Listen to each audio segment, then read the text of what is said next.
The rope slipped from Marta's hands and the bell did not move. She caught at the frayed strands with both palms, felt the fibers shred under her fingers, and pulled until the skin of her thumbs burned. The bell stayed mute while carts creaked down the lane and neighbors mounted their wagons. Betrayal sat behind her ribs like a lodged splinter. Her hands acted before her thoughts, climbing the tower ladder to look for a new rope, and for some proof that this morning had not been planned. By the time she reached the tower window, she could see bundles shifting on the last 3 carts and a line of faces turned away from the cottages. And she knew the problem. The mill's payments had stopped, and people were choosing to leave rather than wait for promises. Marta wiped grit from her palms and eased herself down where the bell rope hung limp, then stepped outside before she could make a useless plan alone. She pushed through the gate into the lane and met Jacob at the muddy cross. Mayor Jacob, his coat muddied, 2 purse cords pulled tight over his shoulder. Jacob, Marta, holding the rope still in one hand. Why are they going? Jacob looked at the departing carts, then at the bell rope, and his jaw set the way a door closes. The mill's been sold on paper, Jacob replied. Creditors pushed faster than our talk. There is nothing more to offer many of them. Marta's suspicion sharpened into anger.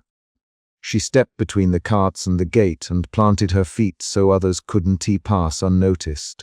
Marta caught Elias by the wrist as his wife's cart rolled by and spoke with short, controlled breaths. Elias, the mill, we can fix something. Elias paused, glanced at the sacks already lashed down, and then at the sky that held no promise of rain. Marta, Elias, my children need grain where there is work. Jacob signed what he must, the back and forth rose quick and granular. Marta pressed. Elias answered with practical cuts. Jacob defended with paperwork. Jacob, tell me this is not deliberate, Marta demanded. Tell us the millstones were not sent away on purpose. Jacob's face tightened. He said, I told you what creditors demanded. I did what I could. The exchange left Marta with a new, sharper rid. This was not only misfortune but choice by people who expected the village to be a ledger line. They moved the argument to the common room because voices stay softer under rafters, and because more ears would make the mayor accountable. Inside, the floor smelled of wet wool and an old stew pot. The priest sat near the hearth with hands folded. Elias planted himself against a bench, and Jacob planted his back against the notice board. We can leave some behind. The old priest said, voice thin but steady, we can keep watches, barter with nearby fields, and keep a mill worker at the wheel. Elias shook his head and answered with numbers. We will go hungry for months if we hide behind hope. The fields demand seed and coin now. The room split as people named costs and claimed kin. Marta kept her mouth closed for moments and then offered a plan that avoided surrender. A temporary coup among households to run the wheel and share grain until payments arrived. The mayor pushed back early and then grew quieter as others spoke. Jacob, we have debts that will swallow what we keep, and the town elders adjusted their stance. The priest looked at Marta and asked simple questions about manpower and spare parts. Marta listed names and places where men might stay and women might spin for extra coins. She named times and tasks rather than hopes. The argument sharpened into negotiation with short lines. Who will care for the children? Who can mend the gear? Who will speak to the clerk? Marta's voice remained measured but hard. She said, Jacob, if you hide the truth on paper, we cannot decide. The mayor's answer was a pause that counted like a delivered bruise. He unfolded a folded sheet, showed nothing but wrinkled signatures, and would not meet Marta's eyes until someone else demanded to read it. That someone was the mill clerk, who came in smelling of sawdust and paper and pulled a tucked ledger from his coat in a single motion. The room shifted when the book hit the table. Marta turned the pages with fingers that trembled only slightly and found the line that named the sale of the millstones and the notice of unpaid wages. The clerk did not hide the page. He pushed it forward and said, They took the stones last market. The order came from the south town. We were told to pack and send. Jacob tried to take the ledger back, but Elias, let the women see it. Let the children know why a father takes a cart away. Voices rose to a practical pitch. Names of buyers were read aloud, dates were checked against wagons that had already passed, and a specific actor emerged. Creditors and a buyer who had arranged removal while the village argued. The discovery changed the argument. It named a decision and a beneficiary rather than simple ruin. Marta and Elias went to the mill in the afternoon to see what could be done with hands and rope. They worked on a gear with oil and a split wedge, sawing and hammering in measured strokes, and they traded short lines that showed respect and impatience at once. Elias, pass the wedge, Marta. Elias, hold the brace. Their dialogue during the repair ran brisk. Now, harder. They tried a jury-rigged pin to hold the main cog. It took 2 hours and a bent spanner to fit. Near dusk, the pin snapped with a metallic crack and the wheel shuddered dead. Marta felt her jaw set and her shoulders narrow. The failure landed like a cold stone. It made explicit what the ledger had only suggested, that the mill's machine could not be improvised out of goodwill. Night creased the village, and Jacob posted a notice outside the town hall that read in plain script what the ledger and the broken cog had already declared. The meadow and the mill parcel would be sold and dismantled to satisfy creditors. People gathered at the board and read the notice aloud, fingers tracing the ink like a map. Marta watched the faces as names were read and a timetable announced removal within 3 weeks. Some stared blankly, some bit their lips, and some began to make lists on scraps. Jacob, you could have told us this earlier, Marta. Jacob answered with small, clipped phrases that tried to hold blame at arm's length. I had to negotiate. I had to delay panic. Elias muttered. Negotiations cost our harvest. And a young woman folded the notice, pressing her thumb to a date and breathing through it. Marta returned home after the notice like someone returning to measure what remained. She moved through cottages that had already been left half empty. A pot with a dark ring inside, a child's shoe by a hearthstone, a spinning bowl with stray thread. She gathered a faded wooden toy and an apron from a peg, holding them without grand words, simply because objects marked the people who were gone. In the kitchen she lit a candle and placed the toy on the table. The flame threw small, exact shadows across the carved grain. The old priest arrived with a bundle of linen and a small, bound scrap of paper where parish names had been listed over decades. He did not offer sermons or consolation, but sat and passed the linen over and said, "Names go here," stitched under the line. Marta nodded and understood that remembering might be an act they could still do. The next morning she took the scrap of linen and a spool and called the priest to sit and help so she sketched the first names before she left for the mill again. Their hands worked in the candlelight. The priest's fingers trembled, but held the needle with the same steady rhythm as his prayers. "Marta," the priest said, "we will list those who left and those who stayed. We will not let names be erased because of ink on a page." Marta pressed cloth and thread and began to stitch with small, plain letters. Jacob, Elias, Anna, Thomas. Each name required a breath. Each stitch required a decision not to chase the departing carts. As she sewed, Marta's suspicion softened into a resolve to hold those names with cloth rather than ledger, another way of countering what had been taken from the village. A week later, Marta and Elias tried one last repair on the bell rope before the scheduled removal of the meadow. They hauled a new rope measured from an old harness, fitting knots while neighbors watched in the lane. "Marta, if this holds, the bell will call those who remain to work." Elias, hands on the rope. Marta tied the knot, pressed her palm to the fibers, and felt a small surge of hope that was practical rather than rhetorical. Then a cart arrived from the south with 2 men who wore the merchant's garb and a short official paper. They came to mark the mill stones for removal earlier than the notice had said. The presence of external men shifted the room. Marta's resolve tightened into irritation, and she walked straight up to the merchant with the ledger in her hand.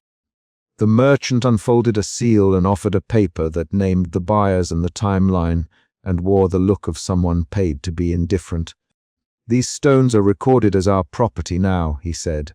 Marta held the ledger open and said, "This book says wages unpaid and stones sold without notice to the people who use the mill." Jacob stepped forward. Hands lifted in a small, pleading gesture, and the merchant said, "Mayor Jacob signed the transfer." Marta's disbelief snapped into confrontation. She put her palms flat on the table and spoke quick lines. "Jacob, why sign? Jacob, who profited? Jacob, did you bargain away bread?" Jacob met her questions with a throat-clearing silence and then an answer that admitted the ledger did not lie. The mayor had signed to delay a worse seizure of all communal lands. That claim unsettled things because it showed the mayor deciding between bad options rather than being merely incompetent. When the men began to mark the stones, Elias stepped toward them with a blunt hand and a farmer's stance, and a short argument started with quick exchanges. "Elias, move back," the merchant ordered. "Elias, those are my stones now," Elias replied. 4 lines of short, sharp dialogue passed. "Tell them to wait." "We will not wait. You cannot take them now. They have papers." The argument ended when the merchant's assistant called for horses and the marked stones were hitched. Marta grabbed the wheel of the closest cart and planted her feet against the spokes, shouting the name of the family who owned the gear. The cart jerked, the horse strained, the assistant pushed a prod, the leather on Marta's palms rubbed red. The wheel slipped free and the cart pulled away with a small, final sound that had no echo. That moment, hands on wood, breath in Marta's throat, the cart moving, was the chapter's peak in plain action and consequence. Marta's anger rose into something harsher, then fell into a tight, hollow acceptance when she saw the line of carts that still moved. The villagers watched, some silent, some pressed their lips thin, others turned their faces away and began to make lists again. Marta let go of the wheel, fingers clenching once more and then relaxing, and she said nothing at first. Elias found her later leaning at the gate, and he said, "Marta, what now?" Marta answered with a plain sentence. "We stitch names. We keep the few things we can." The choice was small and concrete and made the day's loss complete.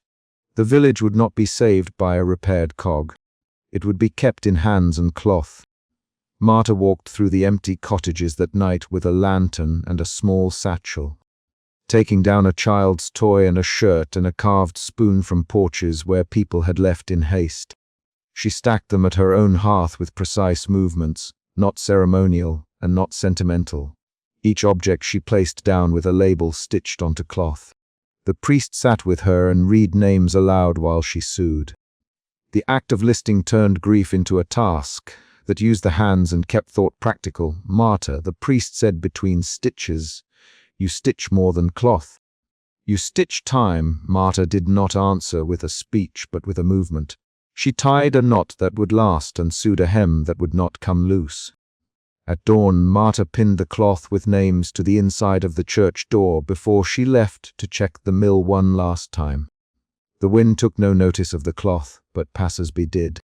2 women halted beneath the doorway, read a name aloud, and then began to cry quietly with their hands over their mouths.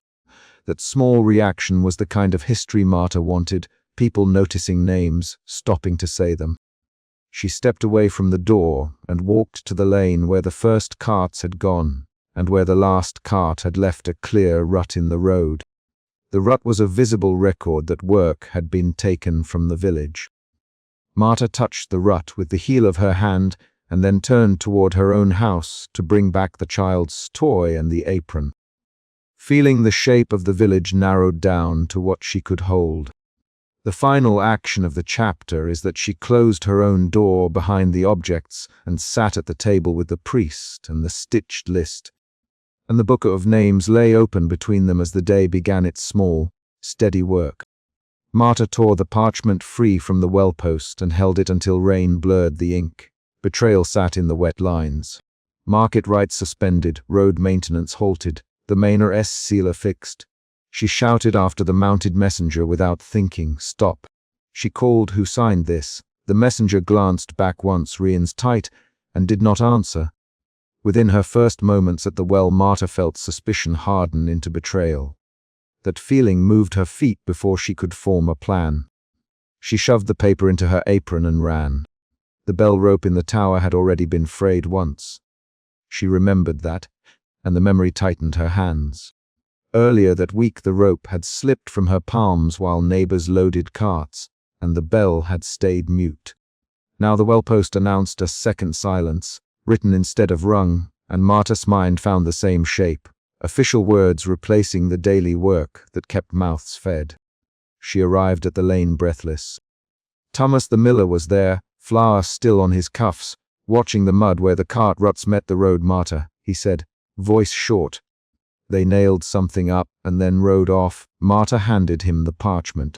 Thomas' fingers trembled as he read the clause about tolls and transferred rights. His jaw set. This will stop the mill payments, he said. It will stop the carts. It will stop the grain. Thomas's voice rose and his hands slapped his knees. The villagers were gathering. Ilan came from the churchyard with a damp key in her pocket and an anxious look. Who signed it? Marta demanded. She pushed toward the messenger's fading hoofprints. Who gave the manor the right to take our market? Her voice cut across the lane. A man called from a doorway. Steward Auric's orders, that's all. He speaks for the manor. Marta's eyes searched the faces in the lane for anyone who might say otherwise. No one did. Thomas pushed forward. We go to the manor, he said, short and literal. Marta nodded. They walked on packed mud. The stale smell of grain came from the shuttered mill as they passed. Marta kept the parchment clenched in her fist like an accusation. She felt anger move from the paper into her palms and then cooling into a plan. Go, ask, demand, and if needed, force. At the mill the shutter was bolted. Thomas tried the bolt and it held fast. He pushed his flour, dusted shoulder against the wood, then stepped back and pressed his forehead to the planks. Ledger, he said. Find the ledger. Marta climbed the single step into the dim doorway and found the ledger on a bench, left open. The pages listed tolls, dates, and a clause transferring market rights away from the village. Signatures clustered beneath it. Marta read the names aloud, fingers tracing each loop of ink. Elias. Marta whispered. Elias signed. Thomas's mouth tightened. He took the money. Thomas, the manor would pay his son's passage to the city. It would be for the village. Marta pressed the parchment to her chest. That revelation spun the initial shock into a second wave. Suspicion became anger, then shame. She had to adjust.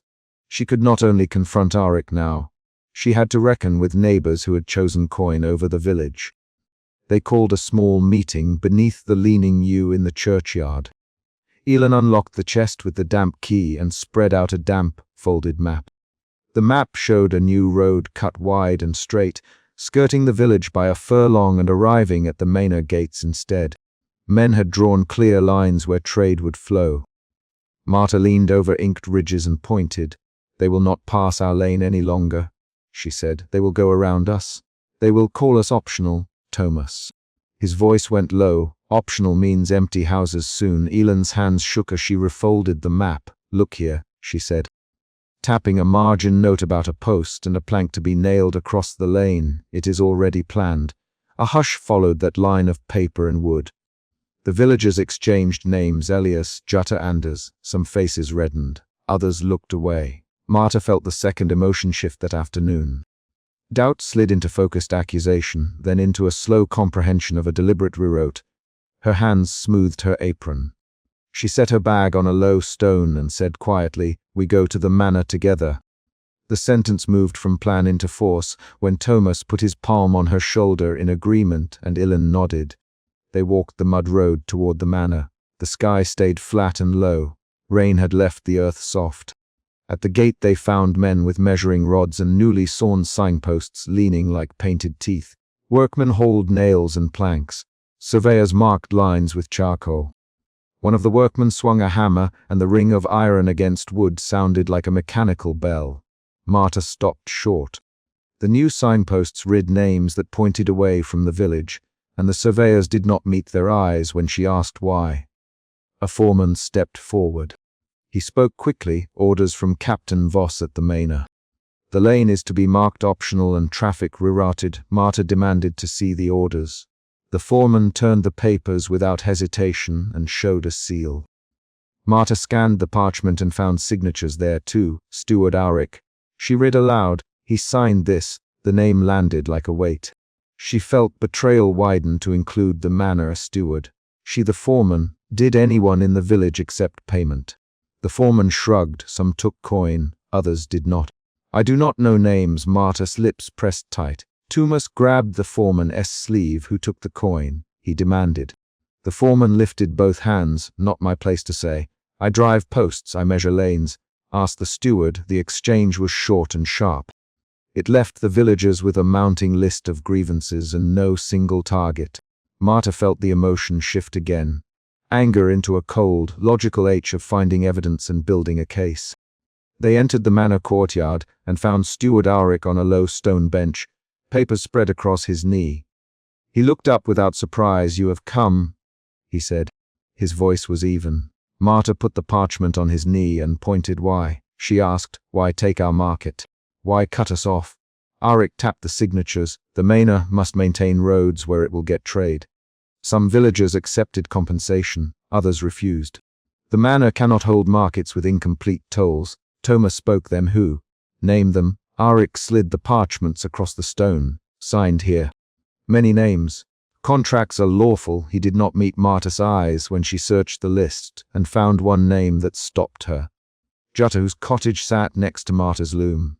Jutta's mark, shaky but clear, carried a small cross that Marta recognized. Marta's stomach dropped.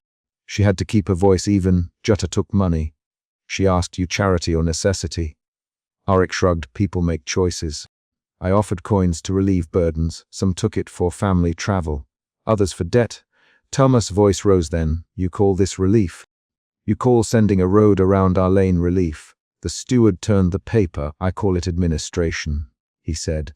He folded the parchments and rose. The manor's needs must be met. The sentence felt final.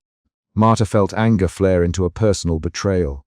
She pictured Jutta's thin hands, the way she had once mended Marta's shawl in winter. The memory was concrete. Jutta had tied a loose thread on Marta's sleeve and said, keep warm. Now her name meant a sold right. They left the manor with letters on their minds and mud on their boots. At dusk the workmen returned and nailed a broad plank across the lane. The plank had fresh paint on its edge. It looked deliberate, not hasty. Villagers gathered. Marta pushed forward and gripped a plank with both hands. She heved. Workmen shouted and tried to hold it. Thomas called. Marta, step back. She tugged harder. A man shoved her shoulder. She staggered, found footing, and climbed the low church wall toward the bell rope. The memory of the snapped rope earlier returned like a visible bruise. She grasped the rope and pulled with her whole weight. The rope let go. Her palms split on the frayed fibers. The bell stayed mute. Silence fell heavier than any plank. Marta's breath came ragged. She landed on the church stones and looked at the villagers. Her options narrowed in that instant. Stay and try to preserve memory, or leave to find food and avoid destitution.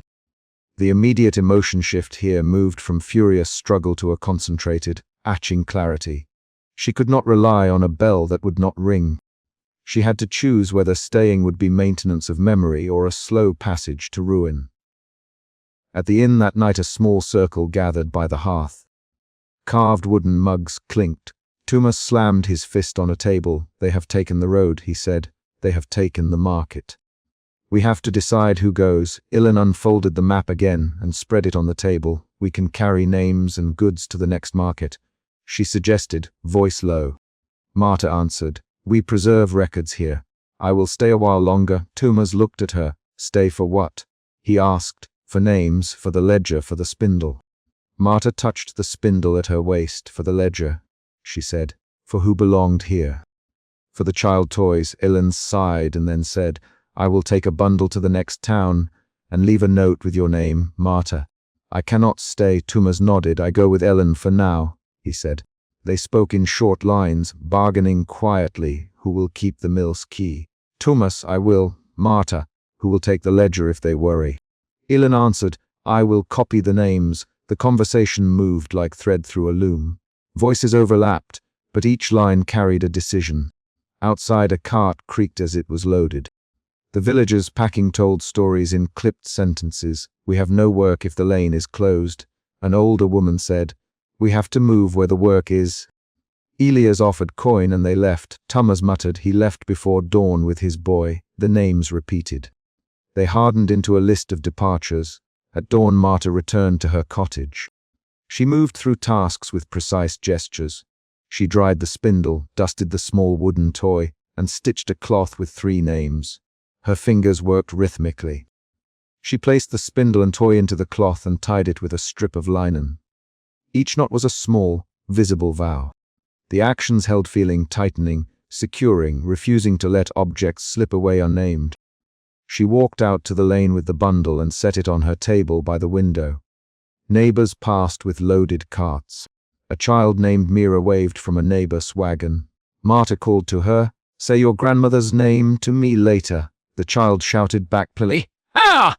Marta repeated the name aloud and wrote it into a small book by candlelight.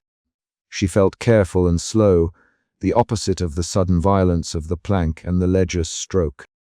She had chosen a concrete way to preserve names, a stitched bundle, a written page, a promise made in knots. The villagers who left passed the nailed plank and the signposts with faces set. Thomas and Ellen stood at the crossroad for the first cart leaving at sunrise. Thomas handed Marta a small wrapped bag of flour. "Keep the ledger safe," he said. "Keep the spindle." Marta folded the bag into her apron. "Take care of the boy," she answered. Their exchange was brief. Names and goods moved like parcels across the morning. Marta watched them go until their dust swallowed them. Later that day, while tending the door latch, Marta heard a soft knock. It was Jutta. Jutta's eyes were red, and she held a small coin purse under her shawl. She could not meet Marta's face. "I am sorry, Jutta, my son needed the passage." "I did not know it would do this." Marta looked at Jutta's hands. They trembled, and a seam on Jutta's sleeve had been newly mended. Marta remembered the winter when Jutta had saved a scrap of wool for her. The memory was a concrete action. Jutta had passed a thimble across Marta's palm. Marta set the spindle down and took Jutta's hands in both of hers. "Jutta, Marta, your name is here. You signed." Jutta swallowed. "I know," she said. "I thought it would be quick. I thought the manor would leave us to keep our market. I thought wrong." Marta felt her anger and betrayal compress into a practical decision. "If you travel, Marta, leave a note with the ledger. Tell where your goods go. Tell who you leave with." Jutta nodded, tears making tracks on her face. She moved to go, paused, and then whispered, "Forgive me, I will remember the mending, Marta." The words were small, specific, not grand. They named an action rather than a feeling. That evening, Marta stood on her doorstep with the spindle and ledger and watched the lane. Men had taken measurements and hammered posts into the ground. The new road would be finished by the season. Erased was too theatrical a word, but the lane altered. The traffic would follow the straight line to the manor, and not the crooked path through their homes. Marta sat on the step and scratched names into the ledger by lamplight. Anna, Mira, Elias, Jutta, Thomas's son. Each name was a precise notation. Who left, where they hoped to go, and what they had taken. The act of writing turned lost people into recorded facts. When she closed the ledger, she decided to stay. Not out of hope that the manor would relent, but because memory required tending in practical ways. Locks to keep keys safe, a place to hide the spindle and toys, instructions on where to send messages. Her decision did not end the problem. It made a plan. She felt the final emotion shift. Anger had become careful stewardship. She wrapped the stitch, bundled toys, and set them on the table by the window. At first light the following morning, Marta heard wheels recede and then the manor gate close. She opened her cottage door and stepped onto the lane. Workmen had already marked the first signpost by the oak. She walked to the post and pressed her palm to the raw wood. The plank across the lane remained nailed, its paint no longer fresh but still clean enough to bear witness. Marta took a small handful of gravel from the road and let it fall back into the ruts where wheels had passed. Each grain was an ordinary thing. She arranged them carefully and left the ledger on her table, the spindle beside it, the child's toy wrapped in linen and stitched with names. When a neighbor later asked whether she would stay forever, Marta answered with a single practical sentence. "I will stay until the ledger is copied and the names have left a trace elsewhere." The sentence set a clear task rather than an abstract vow. The final image of the chapter is not a speech or a promise but a set of actions. Marta sitting by lamplight, copying names with a steady hand. Ilan riding toward the next town with a wrapped bundle. Thomas loading the mill's key into a belt and taking his son down the road. The lane had been barred. The bell had been mute. The plank stayed in place. The village did not end in a blaze or a shout. It narrowed like a list being crossed off and then boxed away. Marta closed the ledger, tucked the spindle into its cloth, and put a small scrap of paper inside the house with the written instruction. Ledger kept here. Names copied. Send word to Marta. A knock came at the door as she finished writing. She stood and opened it. Ilan, a voice said outside. Ilan stepped inside and placed a damp envelope on the table. They will pass it on the road, she said. I left a mark at the inn in Hornwick. Marta took the envelope and felt the weight of a plan turning into real movement. They had not reversed the decision at the manor, but they had turned the village's names into something that could travel. Marta looked at the spindle and then at the door. She took one small breath and went to the window to watch the lane, knowing what had been lost and what she would try to keep. The chapter ends with Marta setting the stitch bundle beside the ledger and stepping out to sweep a thin path along the threshold. A practical action that closed the night and opened a day of careful tending. Emotion root betrayal. The steward drove the hammer into the post and the brass seal snapped. Marta's hand hit the wood a heartbeat later, nails skimming the stamped paper. Betrayal sat in the wet smear of ink where the manor's seal had been pressed. She tried to tear the notice free. Thomas pulled at her sleeve and said, Marta, stop. Her fingers curled on rough twine. The cart waiting at the lane rocked as a horse shifted weight. Already a man had climbed onto its load and gestured the others forward. Marta pressed her palms to the post and felt the splinters bite. The problem was plain. Road and market rights revoked, the notice read, no maintenance, no market fares, carriage passage not guaranteed. That paper would end the little cash that came in from passing traders and close the road that brought grain and soap once a season. Marta's betrayal hardened into a practical question. Who would keep the lane? Who would tend the ford? Who would watch the church roof during storms? She smelled the starch of her apron and the faint lanolin on her hands and moved before she thought. She stepped forward again. Who signed this? Marta. Her voice cut clean through the cluster around the post. The steward held his paper with a steady hand. The manor, he said. Orders from beyond the hill. The messenger, standing with a folded cloak, did not meet her eyes. Thomas, we have to leave Marta. The wagon will take food and tools. We cannot stay if the road is closed. Marta's jaw tightened. She had spent nights mending looms, so Thomas could learn the treadling, and she knew the loom pieces would not travel well in wet weather.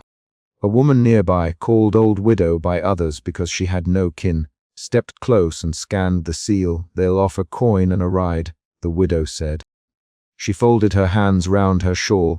They always do that when something's to be cleared. The widow's words pushed Marta into a new motion. She turned from the post and began calling across the green, voice low but quick, help with the common hedges. We can prop the bridge. We can gather flints. Don't start boxes yet. A dozen heads snapped toward her. Some faces held hope. Others already showed the lines of packing. Arguments started in small groups that afternoon. Thomas went between wagons and cottages, calling names and measuring space on the carts. Thomas, come collect the spindles. Marta at one cottage and spoke quickly. Bring the loom heddles to my house. Leave the chair if you must. Thomas answered in short bursts. Marta, there's no room. I'll take children and linen. I can't carry the loom beams. Marta felt a cold shift from betrayal into anger and then into a tightened calculation. She moved with hands that no longer trembled. Thomas, at least take the warp beam, she insisted. I can do without the chest, not the warp. Thomas hesitated. Then set the beam into the cart with grunting effort. In another lane, a young mother wrapped a child in a coarse blanket and tucked a small wooden toy into the bundle. The woman's hands were brisk, practiced. Marta passed and said, keep the toy with him on the cart. The mother looked up. We bought passage at dusk, she said. There was coin enough for 2 seats. We go at dusk. Her voice held a single, measured resignation. Marta watched the child's fingers curl around the toy. The toy was a carved horse, one ear slightly nicked. The sight tightened something in Marta's chest and turned pity into resolve. Marta moved through half-empty cottages that late afternoon, gathering what the village could spare. She unhooked a worn spindle from her wall and lifted a small brass thimble into her palm. At a table where a chair lay on its side, she found a faded garment that still smelled faintly of soap and sun. She folded the cloth and tucked it into her sack. People spoke in short lines as they worked. "Thomas, how many sacks?" "2 more ropes. Take the kettle." Each line was a choice, a small subtraction from what would remain. The emotional shifts swung visibly in these hours. Suspicion into bargaining, bargaining into a quiet, wary acceptance as wagons creaked and doors closed. By dusk, curiosity pulled Marta toward the steward's outbuilding. She had heard whispers of crossed names in ledgers at the manor. The messenger had kept his distance, but when Marta slipped inside a dim room, she saw the ledgers on a rough table and a stack of sealed papers beside a lamp. The lamp guttered slightly as a draft came through a crack. She moved the papers with fingers that smelled of rain and wool. On one ledger, parish names were crossed by a fountain pen, and beside each line a terse note. Wrote suspended, market rights removed, the compensation offered to those who depart. The cross-outs were deliberate, each stroke slow and final. A sudden creak on the stair made Marta freeze. The messenger had come back, boots soft on the boards. Marta held the ledger to her chest. "You should not be here," the messenger said. He put his hand on the table and looked at her without anger. "Orders came from the manor beyond the hill. They are cleaning routes to save on maintenance. They pay those who leave a little and lock the rest out." Marta pressed the ledger back down and said, "Show me who signed it." The messenger hesitated, then pointed to a folded paper with the manor seal gone partial around its edge. "Not here," he said. "It came with sealed warrants." That small refusal shifted Marta's anger into suspicion again, this time aimed at a deliberate plan rather than an accident. She returned to the green at dusk as the sky dimmed and carts began to roll. Thomas came close and said, "Marta, you should go. There is a place for you on the second cart if you change your mind." Marta did not answer at first. She watched a child drop a toy and then be bundled up. She touched the warp beam that Thomas had heaved into the cart and felt the splinters. Her decisions gathered into a clear point. People would leave by dusk or stay and face the sealed road. The steward read a proclamation aloud and then strode toward the manor gate with officials. Voices rose in short bursts. The manor gate felt larger and harder when Marta reached it. The steward unfolded a new paper under a gutter lamp and read the words aloud. "Road maintenance will cease. A chained post will be placed. Coin offered to those who leave. The manor will not guarantee passage or passage repairs." Thomas stepped forward and said sharply, "You cannot do this. Thomas, you cannot strand folk because the cost suits you." The steward replied, voice even, "The manor pays for what it keeps. It will not finance this road any longer." The steward's stance and calm voice shifted the crowd from complaint into a practical scramble. Thomas shouted, "Steward, you promised repairs after harvest." The steward looked at Thomas and said, "The manor's priorities have changed."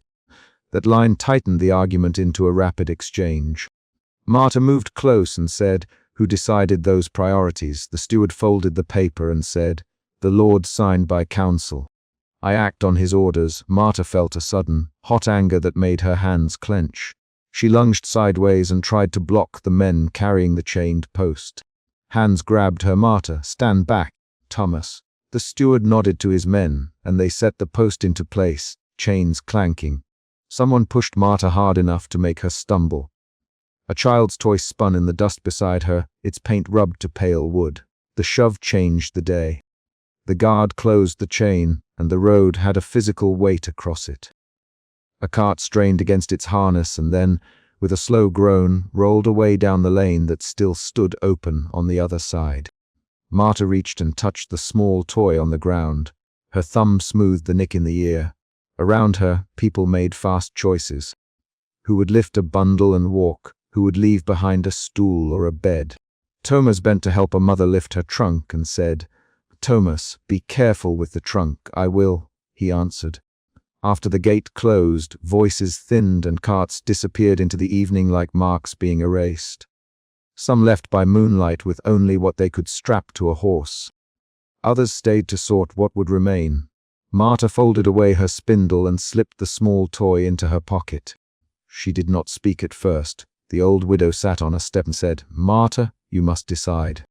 "I cannot help hold the lane alone." Marta touched the widow's hand. "I will mend what I can," she said. "I will check roofs and mend nets. I will keep the ledger of names for those who stay." The widow looked at Marta and nodded once. That choice was firm. It turned the earlier shifts of suspicion and anger into a quiet acceptance. Night came, and with it the thin sounds of departure. A wheel on rutted ground, a low cry of a child, a murmur of prayer. Marta walked through the green, gathering small things left behind. A child's cap, an old kettle, a carved spoon. Each object had a name attached to it in her mind. She whispered those names as she moved. She tied a scrap of blue ribbon she had kept to the post by the gate. It was small and deliberate. She did not say she would keep the village alive. She put the ribbon where it could be found and left a note. Names kept here around her. The remaining villagers bolted doors, covered shutters, and set watch on the lane. Months folded into a rhythm of small repairs. Marta checked the church roof after storms, climbed the scaffold with worn hands, and banged new slates into place.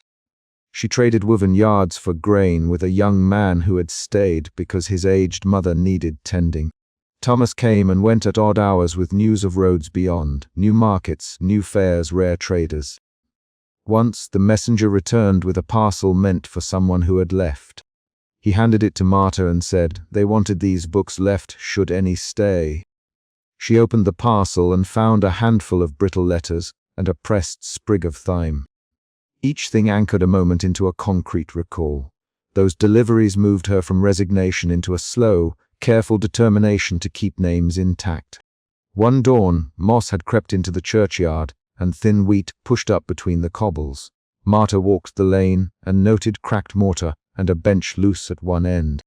She worked the bench back into place, struck a nail to hold it, and then sat for a moment to breathe. She felt the ache of standing for hours at her loom and the pride of setting the warp neatly each morning. The village had shifted, kept fewer lights at night, stored less grain in common barns. Her hands held more mending than before. In the quiet, she found herself talking aloud to recall names. Henry, Elias, Marit. Saying names was an action. It kept their voices in the rooms and on the shelves. The ledger from the steward's outbuilding became the most dangerous discovery she had made. One evening, Thomas appeared carrying a candle and a list. "Marta, I searched the manor for the receipts you asked for, Thomas. I found this in a chest where they keep the road orders." He set the list on her table. Marta read the entries again. There were notes beside, several names that matched those on the warded list in the steward's outbuilding. A clerk had written a margin note. Routes consolidated to save labor. Another hand had scribbled the date of the next fair, and then scored out a parish. Thomas put his palm flat on the paper. "They planned this before the harvest," he said. That line hit Marta like a cold wind and shifted her suspicion into a sharper sense of injustice. They argued then, short and sharp. "Thomas, we must tell people." Marta: "Thomas, if we speak, they may accelerate payouts and hurry people away." Thomas replied, "Marta, if you go to the manor with that ledger, they will claim you stole it." Marta answered, "I did not steal it. I found the truth." Thomas's voice rushed then, "Marta, your hands will be known there. You are a woman who mends, not a woman who accuses." Marta laid her hand on the ledger and said, "Then I will show them the names. I will show them that this was not accident." Thomas stared at her and then said, "We will go together there back and..." Forth had 3 quick lines and then settled into a plan. They went to the manor during a market day when the officials were distracted with accounts. Marta carried the ledger wrapped in linen.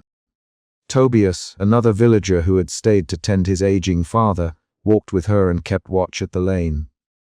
They entered the steward's courtyard with steady steps. The steward looked up and asked, "What business have you here?" Marta plainly, "I have the ledger." "We need to see who signed the orders." The steward's face did not change. them that he had acted on orders, and that the Lord was away. Marta placed the ledger on the table. A clerk glanced at it and then paled. The clerk said, "These are not mistakes." The names were crossed before the payments were written. The clerk's admission was the mid-chapter hinge. A clear revelation that the villagers had been deliberately erased from services. That reveal rewired the argument. "Thomas, you promised repairs after the harvest." The steward answered, "The manor cannot maintain all roads. You will be offered coin to leave." "Marta, coin is not the only price. My loom will be ruined if you close the road to repairmen." The clerk lifted a sealed envelope and said, "Here is the dispatch offering passage to some. The rest were to be abandoned." The new evidence changed the neighbor's understanding. It was no longer a poor accounting error, but a decision. The steward's calm now read as deliberate policy.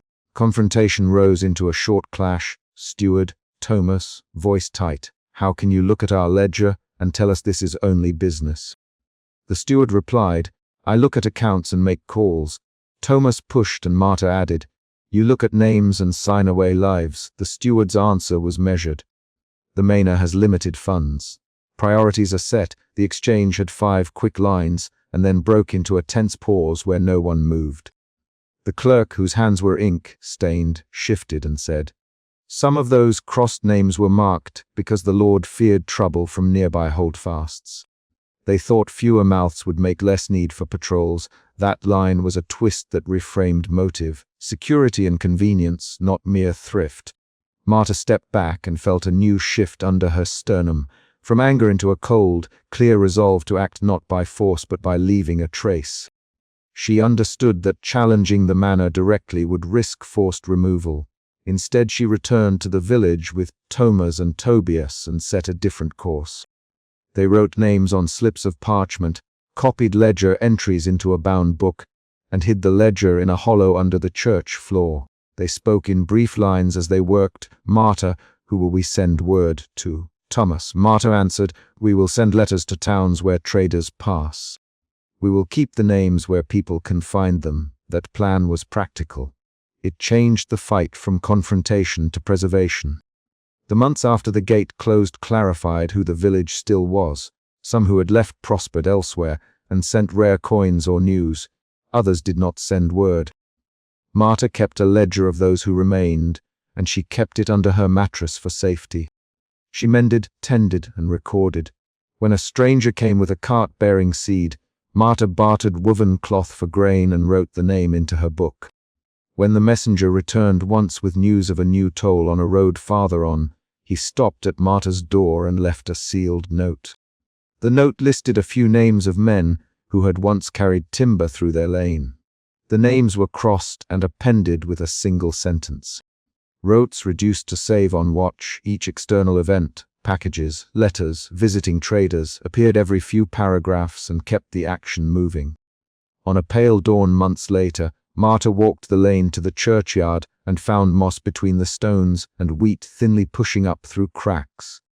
She knelt and smoothed a small ribbon around the chained post. The ribbon caught dew.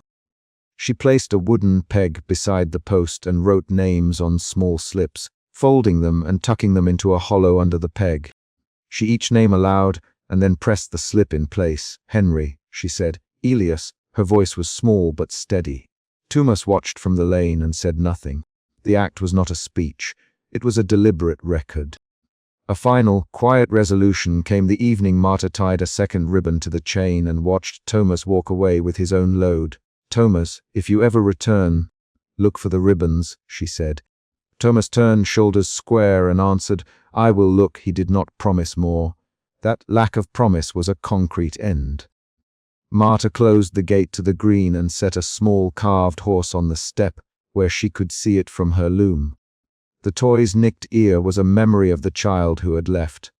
She polished the horse with the hem of her apron and then set it on a shelf. The chapter ends with Marta walking toward the church and placing the ledger she had copied into the hollow under the bench. She hammered a nail to keep the board from shifting. A cold morning wind moved through the lane and lifted the ribbon. Marta touched it once, then turned and walked back toward her house, the chain at the manor gate clicking one slow, final time behind her. The sound was small and real. She closed her door, folded up her spindle, and sat at the loom with her hands ready to work. Outside, the lane kept its silence and the names were kept where they might someday be found.